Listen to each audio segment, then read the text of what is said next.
Je commence par la première et la dernière question. Pour ceux qui m'ont suivi jusque-là, je n'ai jamais dit que la Bible dit qu'il faut goûter la femme. Je répète encore. Et il faut assumer devant l'histoire et tout le peuple. J'ai toujours été clair que c'est un journaliste qui m'a interviewé et qui m'a posé la question par rapport au mariage. J'ai dit l'acte sexuel précède les cérémonies du mariage.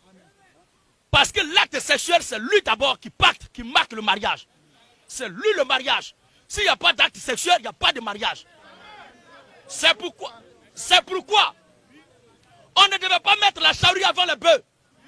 On ne peut pas célébrer quelque chose qui n'existe pas. Il faut d'abord le mariage lui-même avant sa célébration. Et le journaliste a dit donc, en d'autres termes, on doit la goûter.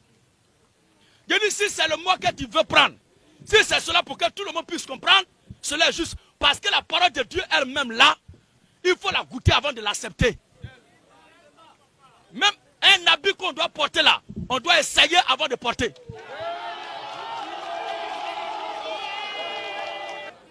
Alléluia. Et c'était le journaliste, lui, quand il a fini son élément, il a publié dans tout le pays, à Abidjan, tout le monde était en transe. Qu'est-ce que c'est quoi ça encore? J'ai dit, mais vous êtes scandalisés, pourquoi? Parce que si l'homme et la femme ne se connaissaient pas, si l'homme et la femme ne se connaissaient pas, et puis ils s'en vont devant les autorités pour signer le papier. Est-il vrai ou faux? Dieu ordonne de coucher avec une femme avant le mariage.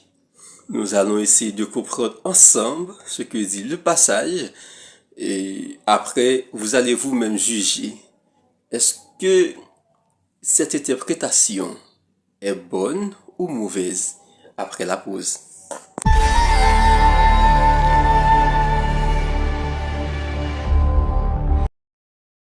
Le verset n'a pas dit que on doit coucher avec une femme avant de la prendre pour femme.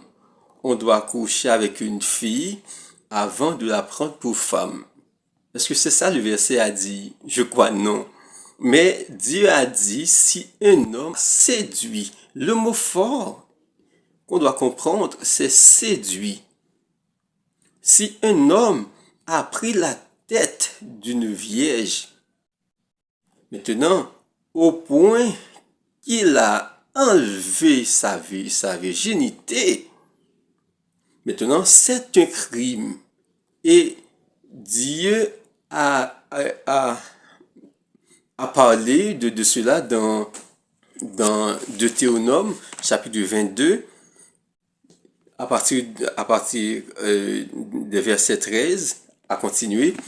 Dieu voit cela comme un crime. C'est un crime. Et c'est pourquoi, dans l'Exode chapitre 22, Dieu a dit, si un homme commet cet acte, il doit assumer sa responsabilité. Cette femme, peu importe, tu ne l'aimais pas, peu importe, cette femme est laide, peu importe, cette femme ne ressemble pas à ta femme, peu importe, ce n'est pas cette femme que tu as voulu, mais une fois que tu as pris sa valeur, parce que n'oublie pas, dans l'ancien temps, la virginité, c'est ce qui a fait l'honneur de la femme.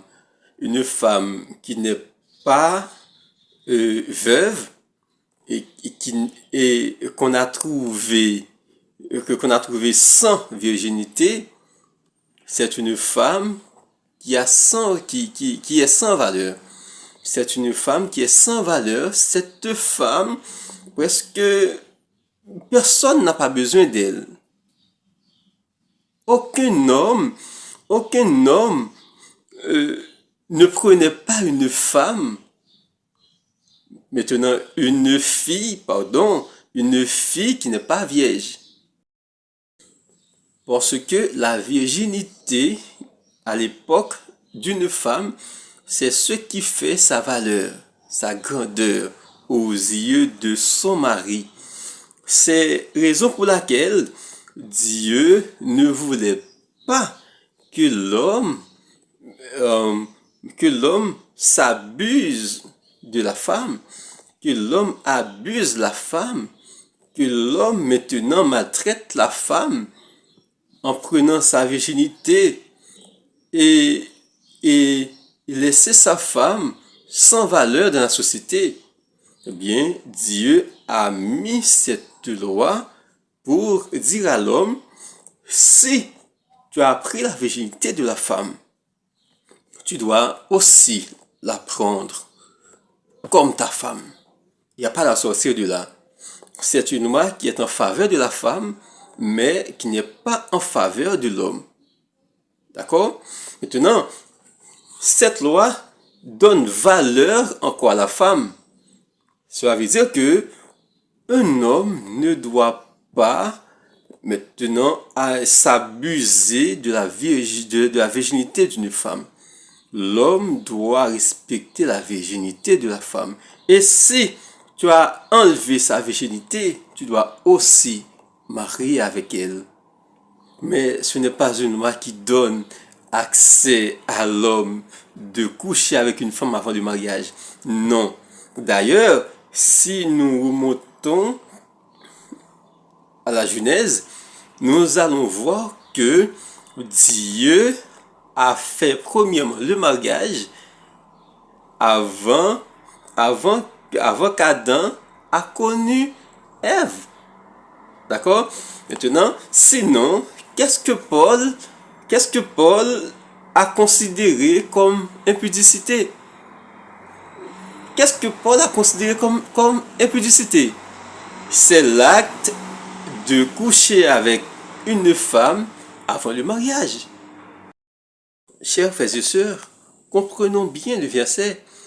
Si un homme séduit une vierge qui n'est point fiancée, tu dois la prendre pour femme. Et Dieu a fait ici un impératif. C'est un ordre. Maintenant, si tu ne veux pas prendre cette femme pour ta femme, tu ne dois pas enlever sa virginité. Ça, c'est clair. Mais ce n'est pas une loi qui donne accès à l'homme d'enlever la virginité de la femme avant le mariage. Ça, ce n'est pas ce que la Bible a parlé. Ce n'est pas ce que la Bible a dit. C'est toute une chose contraire à ce qu'on a compris maintenant de ce que la Bible a dit. Si un homme séduit une vierge qui n'est point fiancée, si un homme séduit une vierge qui n'est point fiancée, essayons de comprendre. Si un homme séduit une vierge qui n'est point fiancée, est contraire à on doit connaître une fille avant le mariage. C'est contraire. Si un homme séduit, la séduction, c'est prendre la tête de la jeune fille afin de l'amener dans l'endroit que l'on a voulu. Cela n'a pas rapport avec connaître une femme avant le mariage. C'est purement un mensonge. C'est archi faux. Maintenant, j'espère que vous allez comprendre et partager afin que tout le monde arrive à saisir maintenant cette dimension qui cache dans le texte et que l'on n'a pas pu bien saisir auparavant.